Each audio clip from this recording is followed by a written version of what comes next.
ականջներս ծակել եմ, ոնց են ասում, ծակել եմ 65 տարեկանում, պատկերացնում եք, միջև ես զարդ չեմ կրել, բացարձակ, անգամ ես մի պերիոդ եղել եմ հիպի, պատկերացնում եք, երբ շատ մոդա էր դա, շատ համեստ, շատ ասում եմ բան գույներով։ Տիկին Ալիս, հակադրությունների մասին եք խոսում, մեկ ասում եք հիպի եմ եղել, մեկ ասում եք համեստ եմ եղել, ինչ որ լատենտ մի բան ա եղել, հեչ էլ համեստ չեք եղել։ Համեստությունը ես ուզում եմ ասել, այսպես զարդարվել, հագնվել, դա չունեի, հակառակը հիպին դեպի ինչն էր ձգտում, բոլոր բարիքներից գնալ, ուզում էին գնայինք անտառում ապրեինք, դե դա մոդա էր այն ժամանակ, մենք էլ ուզում էինք հետևեինք այդ մոդային։ Դպրոցական տարիներում իհարկե։ Տիկին Ալիս, առաջին հայացքից ուշադրություն գրավեց ձեր արտաքին տեսքը, զարդերը, համադրած, ամեն ինչը, դրա մասին խոսեք։ Հասարակ ձևի ասեմ, ես թիթիզ եմ։ Ես սիրում եմ հետևել ինձ եւ գիտեք դա էլ է առաջացել վերջերս։ Եթե դուք ճանաչեիք, այնց ճանաչող մարդիկ կարող են պատմել, որ ես սիրում էի ջահել ժամանակ մռայլ գույներ, հագնվում էի շատ համեստ։ Մարիամն ասաց, որ դուք կյանքի հետաքրքիր տեմպ ունեք, քանի երկրում եք եղել, ճամփորդում եք։ Շատ։ Գիտեք ինչ, ինձ այսպեսի հաջողություն ես ունեցա կյանքում, պապիկը ինձ это наследство оставил. Ժառանգություն թողեց։ Ինձ բոլոր երեխաներին տուն ուներ վաճառեց եւ այդ գումարը նվիրեց մեզ։ Եվ մենք հնարավոր իսկ այդ ժամանակ ես արդեն թոշակի էի անցել,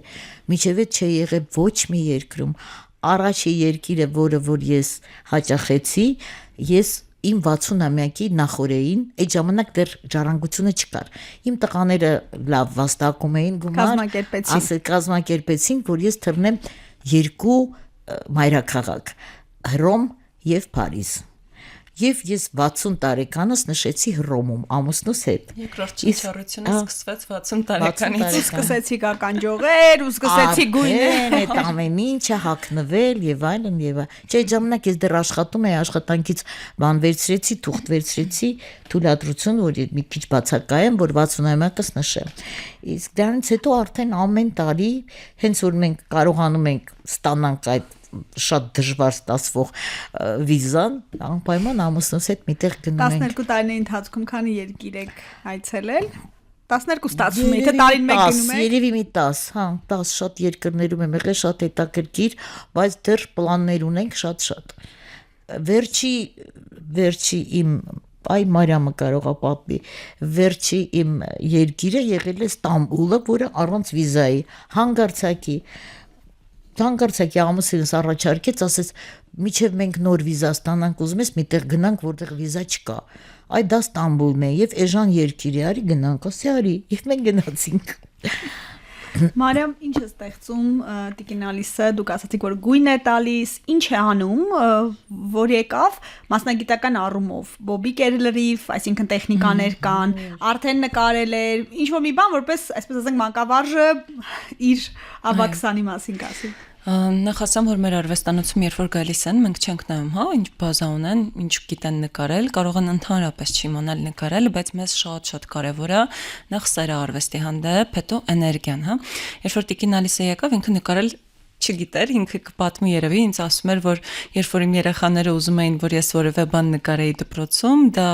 նապաստակ էր։ Անգամ նապաստակ նկարել չգիտեի։ Ոչ մի բացարձակ նկարել չգիտեի։ Ուղիղ գիծ չէի կարող քաշել։ Բայց իր մեծ ցանկությունը նկարելու շատ դռներ բացեց, անգամ այնպես համարձակսվածքներ էր անում։ Մենք Մարտիրոս Սարյանից կրկնօրինակում արեցինք, այնպեսի կրկնօրինակում արեց, որ ես ասենց վաու ասացի։ Բայց իրականում իր էներգիան, որ ինքը մտնում առվեստանոց, անգամ եթե ունեն մենք պատանիներ, մանուկներ, լսարանում, Տիկին Ալիսյան ամբողջ sense էներգիան փոխում է լսարանի, բոլորը սկսում են ժպտալ, բոլորը սկսում են ավելի դրական ստեղծագործել, Տիկին Ալիս, ինչու որոշեցիք նկարել է փորձել, եթե ինչպես դուք եք ասում, ուղիղ գիծը չէիք քաշում։ Ասեմ, ուրեմն այսպես մի քիչ ես ռոմանտիկ եմ իմ էությամբ, զբոսնում եմ ասենք փողոցում, տեսնում եմ մի շատ գեղեցիկ տեսարան, ասում եմ, վայ, ինչպես կանգնացնեմ այս բաղը, ուզում եմ միշտ տեսնել։ Կանգառ ակնթարթ։ Կամ գիտեք, երբ որ ճանապարհորդում էինք, բոլոր թանգարաններում ես ծրագիր ունեի, որ երկիրը որ հաճախեմ, անպայման բոլոր թանգարանները պետք է լինեմ։ Եվ տեսնում էի շեդևրերը, այդ հայտնի շեդևրերը, ես ասում էի, ախ, ինչպես անեմ, որ ես Վան Գոգի «Звёздная ночь» նկարը հաճախ տեսնեմ, ոչ թե այդ մոմենտին։ Ու ես այդ ժամանակ ծանոթացա մի նկարչի հետ, որը որ կոպիաներ սկսեց իմ համար անել, եւ ես իր միջոցով էլ արդեն եկաք Դաշտոյան կենտրոն։ Տիկին Ալիս, ձեր ընտանիքը, ես որքան հասկացա, աջակցող է, ձեր ամուսինն է, ձեր խենթությունների ընկերը, ձեր զավակները, այ ընտանիքի աջակցության մասին ասեք, որ երբ որ դուք որոշում եք ճամփորդել կամ միտեղ գնալ, իրենք չեն ասում, դե տատիկ ես նստի տան, այլ ընդհակառակը խրախուսում են, դա ինչ է ձեզ համար, գնահատում եք արդյոք դա։ Շատ եմ գնահատում եւ գիտեք իմ բախտը բերել է ինչ տեսակետից։ Մենք իմ ամուսնու հետ բացի նրանից, որ համադասարանցիներ ենք, միասին սովորել ենք 10 տարի նույն դպրոցում, Չեխովի դպրոցն ենք ավարտել։ Հիմա էլ իմ տղաները երկուսն էլ ավարտել են Չեխովի դպրոցը, երկուսն էլ ծրագրավորող են մասնագիտությամբ, բայց երկուսն էլ շատ են սիրում արվեստ, երաժշտություն, մելոմանի, չգիտեմ հայերեն կա այդ բառը մելոման ենք ասում։ Մելոման, հա։ Երբ նոր ընդունվեցի համալսարան, ինձ մի կուրսեցի փնտրում էր, ասում էր, որտեղ է Մելիքյան Ալիսան, մոտեցավ ինձ, ասեց, ահա այդ դու ես, գիտես ինչ, ես 4-րդ դասարանում սիրահարված էի քո ամուսնու վրա, որտեղ մենք հարևաններ ենք, բայց ինձ ասեցին հույսդ կտրի, նա սիրում է իր դասարանի Մելիքյան Ալիսային։ Ես եկա պատմեցի ամուսնուս դրա մասին, արդեն ուսանող էի, ասում է, հնարել են, այդպիսի բան չի եղել։ Բայց ասում եմ, ինչպես է Բաքում տարածվել։ Ուրեմն ինչ-որ բան եղել է։ Ստացվում է ինքն է ավելի շատ սիրել։ Երևի։ Նշելու եք համատեղ 40 տարին, թե արդեն նշել եք։ 40-ը չենք նշել։ Դե պետք է նշեք, մի երկիր գնանք։ Հա, պետք է գնանք։ Գաղափար է։ Հա։ Տիկին Ալիս,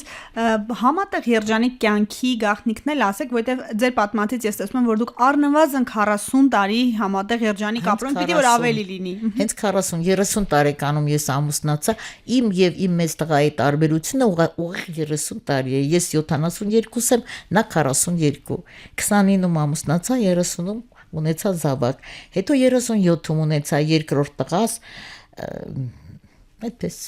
Ինչը համատեղ երջանիկ կյանքը ձեր ամուսնու դուք դասընկերներ եք, ոնց եք հաջողացրել իրար հետ ավարտել, բայց 30-ում եք ամուսնացել։ Դժվար է ասել, մենք ընդհանուր շատ բաներ ունենք,